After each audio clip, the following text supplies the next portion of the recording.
right, music fans, welcome back yet again. I am the Real Music Observer. I am Dave. I am reporting. I am talking about real music in real time for real people, just like you, right there. Hold on a second. Oh, it's a little hot. I'm just kidding. Just trying to have fun with the intro, and me too. Hey, some people just don't get it, and I get it because I'm kind of strange. Hey, you know who's strange? Strange in a world of mediocre vocalists. It's strange to hear a guy like Jerome Mazza. Who the heck is Jerome Mazza? Well, I did a video a while back. I think it was entitled, Who is this guy, Jerome Mazza? Well, Jerome is on two of the best releases from 2017, Pinnacle Point's Winds of Change, where he is singing wall to wall. He is Pinnacle Point, okay? Along with a guitar player by the name of Torben Enevoldsen. How's that for Swedish? Or Nordic or whatever. I nailed it. And that's right up here, which there isn't much in there.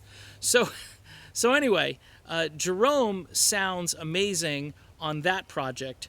Also, Black Butterfly, which is just getting rave reviews everywhere I read a review.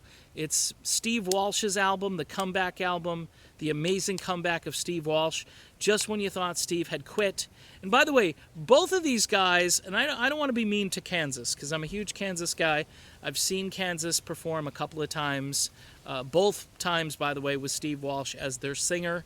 But I think these days, as far as vocal quality and arranging and getting the pop end of the prog part of Kansas down, both of those projects, the Steve Walsh project and the Pinnacle Point Winds of Change album, both of those albums just smoke, okay?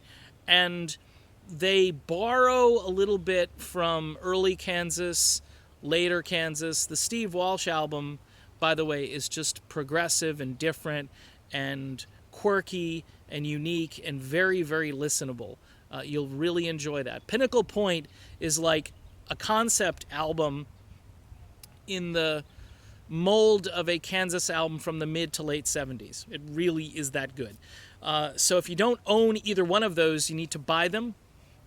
You help support my friends, the Mazzas, and you also... And by the way, they don't know I'm doing this video, so I'm not being put up. I'm not being paid for the video. I'm just telling you how much I enjoy this guy, Jerome Mazza's voice, and how I think he's kind of like the next big thing as far as vocals go. I mean, he emerged. He was in a Christian band years ago in the early 90s, late 80s, early 90s kind of time period.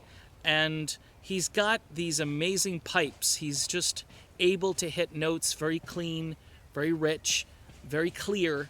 And I would put him up against any vocalist out there. I mean, he's that good.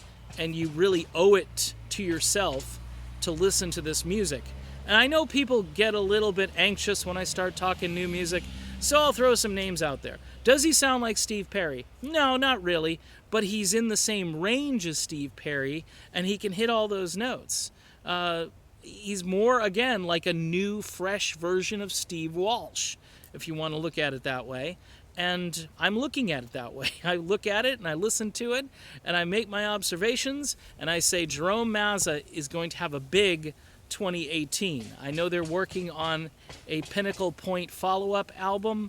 I don't know when that's going to be ready, but I can tell you it's going to be amazing. All of the buzz around the last one is still buzzing. So if they strike while the iron is hot, they're going to make so many new fans. And I know for a fact they're on Escape Music, which is a great record label. They will promote, they will produce, they will just put the perfect package together. If you haven't gone over to Escape Music to check out some of their releases, amazing label. They're about to reissue John Butcher Axis's first album, which has been out of print for years. If you know who the John Butcher Axis is, amazing band from the early 80s, from my old neck of the woods up in Boston. Just fantastic that this is now finally getting a CD treatment. All right, so Jerome Mazza, let's wrap this up. Jerome Mazza is the next big thing in vocals. You got to listen to him. He's amazing. 2 albums to sample. And if you really want to, I think you can go onto his website. He's got some songs over there. You can go back and check out the band. I think it was called Angelica, Christian band he was in. I mean, it's all amazing stuff, and this guy can sing. And I'm a big proponent of people who can sing. I'm Dave. I can't sing, and that's why I do videos. And I will be talking to you very soon, and I'll check in a short while. Talk to you then.